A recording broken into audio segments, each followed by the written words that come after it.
బావా ఎప్పుడు వచ్చింది నీవు నా పిల్లలు పాపలు సుకులే కదా. Once more I love you. మహాజనులారా, మన పార్టీ అధికారంలోకి వస్తే తెలిసి ఏమనవుతా. కిలో ఇస్తే రూపాయి ఇస్తా, తులం బంగారం 100 రూపాయలకి ఇప్పిస్తా. ఇవన్నీ జాతర పైస్తారే 10 పచ్చాలలో నాకు గొంతు తగిలించారు. I love you. భారతీయ వైద్యాలన్నింటిలో కల్లా ఆయుర్వేద వైద్యం చాలా ప్రశస్తమైందని శాస్త్రాలు సైతం ఘోషిస్తున్నాయి, మీరు గమనించాలి. ఏమిటి ఓయ్ మాస్టర్, ఇకపోతే ఇతని ప్రాబ్లం ఏమిటో మీకు అర్థం కావట్లేదు, అంతే కదా? అంతేనండి. నేను కనుక్కుంటా. నీ పేరేమిటయ్యా? ఎన్టీ రామారావు. ఎన్టీ రామారావా? ఇదేంటి? మొన్నదాకా విజయభాస్కర్ రెడ్డి అన్నా అండి, ఇప్పుడు ఎన్టీ రామారావు అంటున్నాండి. ఓహో, అధికారంతో పాటు పిచ్చి కూడా మారిందన్నమాట. నేను కనుక్కుంటా. అలా కాదు, నీ పేరు ఏమిటి? ఎన్టీ రామారావు. అది కాదు, నీ పేరు ఏమిటి? ఎన్టీ రామారావు. నీ పేరు ఏమిటి? నీ పేరు ఏమిటి?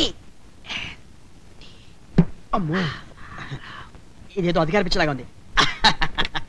దండం దశగుణం భవేత్ అన్నారు. చూడండి పిచ్చి అలా మారుస్తాను. ఏమిట్రా నీ పేరు ఎన్టీ రామారావా? చెప్పు. కాదు కాదు కాదు కాదు. సుచారా మారిపోయింది. ఇప్పుడు చెప్పు, నీ పేరు ఏమిటి? చంద్రబాబు నాయుడు. కొంచెం ట్రీట్మెంట్ అవసరం. మీరు బయలుదేరండి, నేను చూసుకుంటా. ఒరే చిన్న, ఎన్టీ రామారావు అలియా చంద్రబాబు నాయుడు గారిని తీసుకెళ్లి పోల్ నెంబర్ 18 కట్టేసేసి. మాస్టారు మీరు బయలుదేరండి, నేను చూసుకుంటా. ఇదే మా పిచ్చి ఆసుపత్రి. ఎవర్రా? కొత్త కేసా? కొత్త కేసు కాదు, సూట్ కేసు కాదు, మన కామేశ్వరరావు గారు అబ్బాయి. మన కామేశ్వరరావు అబ్బాయా? వారే వారే వారే రవయ్య, చిన్నప్పుడు చూశాను, గోజులు పెట్టి గోడలు దూకేవాడివి, గోళీలు అడుగునేవాడివి. బాగుందయ్యా. ఇప్పుడు ఏం చేస్తున్నావు? మొన్నే చదువు కంప్లీట్ చేసి వచ్చానండి. బాగుందయ్యా. ఇదిగో నువ్వు మా ఇంటికి వస్తా రావాలి. వచ్చాను కదండి. ఈ రావడం కాదు, గెస్ట్ గా రావాలి. అసలు ఈ బంధుత్వాలు అనేవి కేవలం రాకపోకల మీద ఆధారపడతాయని మన పూర్వీకులు కూడా చెబుతుండేవాళ్ళు. ఏమిటి అబ్బాయి? కాబట్టి నువ్వు మాత్రం మా ఇంటికి రావాల్సింది. మా పార్టీలో సీట్లన్నీ మహిళలకే. సీట్లు లేవు, బర్తులు లేవు. నువ్వు నోర్మై. ఇదేమిటి ముసుగు బిల్డప్ ను పొరిగింటి ఆయన పక్కింటి ఆవిడ హారతిస్తున్నట్టు? నాగయ్య గారు వందే మాత్రం టైం నుంచి సినిమాల్లో పతివ్రతలు ఇలాగే హారతలిస్తూ ఉంటారండి. నీది ఒక సినిమా పిచ్చి. కానీ ఏమండి,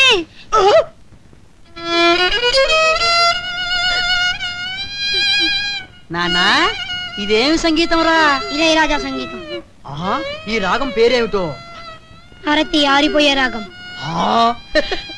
ఎంత నాలెడ్జిరా.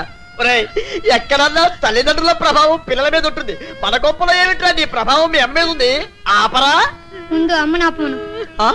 నువ్వు ఏడు పాపమే. మీకు తెలియదండి, వీరాభిమన్యు సినిమాలో ఇలాగే హారత ఆరిపోయింది. అయితే పద్మవ్యూహంలో వెళ్ళిన శోభన్ బాబు చచ్చిపోయాడు. అందుకని ఇప్పుడు హారత ఆరిపోయింది. మీరు కోటిపల్లికి వెళ్తున్నారు, తప్పకుండా చచ్చిపోతారు. సినిమా గోళ నువ్వు ఒక పక్క సెంటిమెంట్ తో నువ్వు, ఇంకో పక్క సంగీతంతో వాడు చంపేస్తున్నాడు. ఇదిగో నేను చచ్చిన చావను, మీరేమి భయపడి చావనక్కర్లేదు. పిచ్చి పిచ్చి వాడు వాక్కుండా లోపలికి వెళ్ళు.